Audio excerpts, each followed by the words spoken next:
احمد حسام ميدو في برنامجه الريمونتادا فجر قضيه كبيره جدا جدا، وقال ان في اكتر من 50% من لعيبه الدوري المصري ولاعيبه بتلعب في منتخب مصر بتتعاطى منشط اسمه تبغ السنوز. بعد كلام ميدو بكام يوم طلع علينا مرتضى منصور واتهم 2 من نجوم الزمالك عبد الله جمعه واحمد فتوح، وقال ان هم بيتعاطوا مخدر الحشيش، وطلب من مدرب الفريق وقتها انه ما يحطش اللعيبه ديت في قائمه الماتش. وده طبعا بعد علمهم ان في لجنه لفحص المنشطات موجوده في الماتش. بعد الواقعه دي الزمالك ظهر بشكل باهت جدا في الملعب فنيا وبدنيا، وده اللي خلى بعض الناس تصدق كلام مرتضى منصور وتستغل الموقف وتقول ان السبب الاساسي لتراجع مستوى الزمالك هو توقف لعيبه الزمالك عن تعاطي المنشطات بعد واقعه فتوح وعبد الله جمعه. وده طبعا كلام مش منطقي، لان صعب جدا ان يكون في فريق كامل بيتناول منشطات ونص لعيبه الفريق اصلا لعيبه دوليه ومعرضين لفحص المنشطات كل شويه. المهم يعني تبغ السنوس ده بقى موضه في مصر وبقى منتشر وبقى بيتشرب زيه زي الميه كده. والمفاجاه بقى ان السنوس ده مش مدرك في قائمه المنشطات الممنوعه. النهارده هنعرف ايه هو السنوس ده وليه اللعيبه بتستخدمه وازاي انتشر في مصر وسبب كوارث في الدوري الانجليزي. بس الاول لازم نفهم ان انا احمد حموده وهو ده المهم. يلا بينا.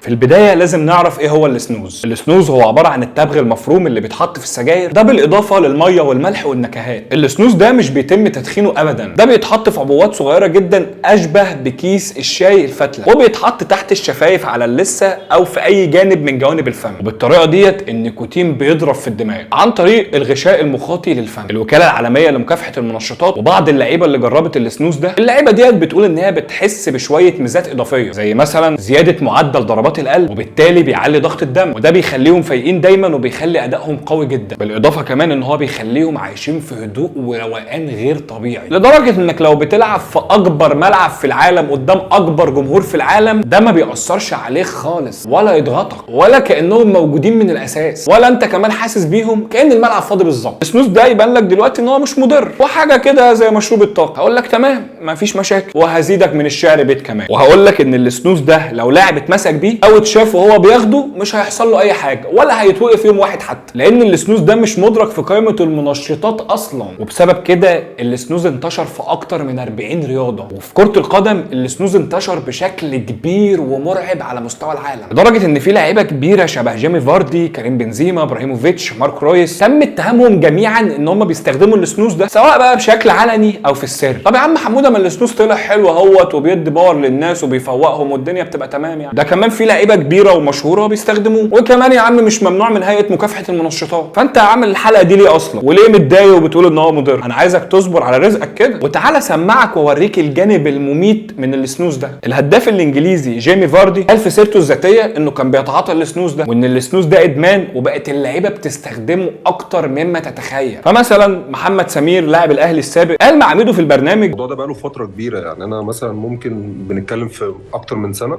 الموضوع ده منتشر جدا في اللعيبه، والموضوع ده حصل قدام عينيا كتير. لعيبه كتيره بتاخد السنوز بشكل كبير يوميا، يعني يكاد يكون الموضوع بقى يومي بالنسبه له. طبيب التغذيه السابق للنادي الاهلي عبد الرحمن سعيد بيقول انا ما بعرفش العب من غيره. وصلنا للليفل ده يا كابتن ميدو، انا ما بعرفش العب من غيره بالظبط.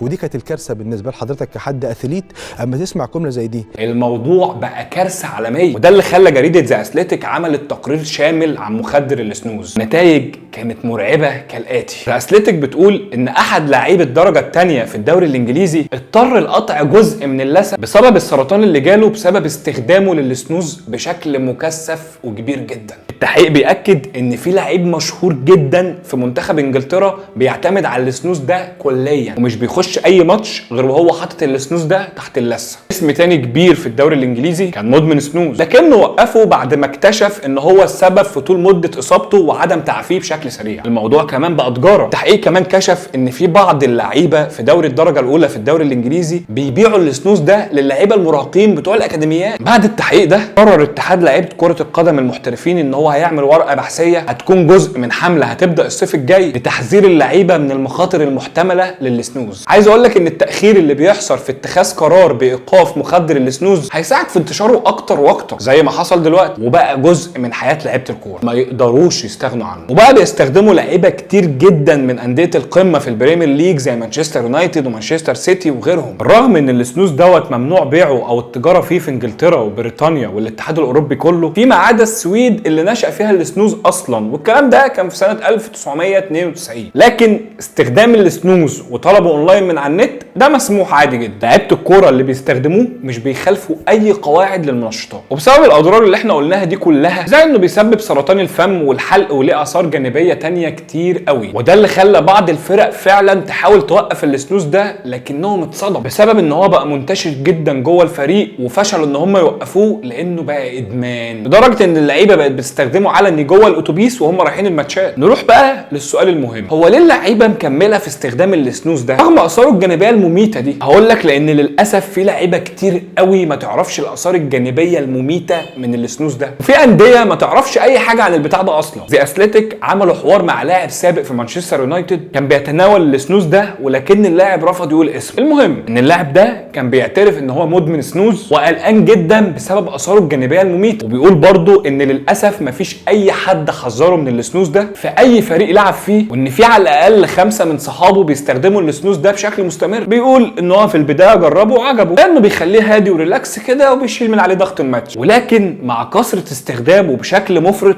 بقى ملوش اي تاثير وتحول لادمان. خليني اقول لك برضو ان الابحاث العلميه بتقول ان كيس السنوز الواحد بيحتوي على كميه كبيره قوي من النيكوتين اكتر من اللي بتكون موجوده في السيجاره، والاستخدام المفرط ليه ممكن يسبب امراض زي القلب والسكر، بالاضافه كمان انه بيبطئ وقت التعافي من الاصابه والتئام العضلات، وبيسبب الارق وتلف في اللثه ومشاكل في الاسنان، وكمان بيخلي اللي بيستخدموه بيبقى اكثر عرضه للتعرض للامراض النفسيه. السنوز في ملاعب العالم ما بقاش مجرد تعاطي وحاجه بتاخدها وخلاص، الموضوع للاسف اتحول لتجاره بين اللعيبه، وعاده بقى بيتبرع لعيب من الفريق وبيطلب كميه كبيره من على الانترنت وبيوزعها على زمايله في الفريق مقابل مبلغ مالي كبير. الخلاصه ان منشط السنوز بقى منتشر في العالم كله وبقى ادمان زيه زي المخدرات كده، وفعلا بدات الانديه العالميه وخاصه في انجلترا انها تاخد موقف وتعمل حملات توعيه للعيبه. الموضوع وصل لمصر وبقى منتشر هنا، لكن مفيش حد بيتكلم عنه كتير، واغلب الظن ان السبب في انتشاره في مصر هو اللعيبه المحترفه اللي جايه من بره اللي كانت متعوده تستخدمه وهي بتلعب في الدوريات التانية قبل ما تيجي مصر. السنوز بالاضافه لبرشام الفراوله والترمادول والتامول اللي منتشرين بشكل ضخم في دوري الدرجه الثانيه والثالثه المصري، وفي بعض لعيبه الدوري الممتاز بتاخده. وانا واحد من الناس وربنا شاهد عليا، واثناء ما كنت بلعب كوره شفت لعيبه بعيني بتاخد البراشيم دي في دوريات الدرجه الثانيه والثالثه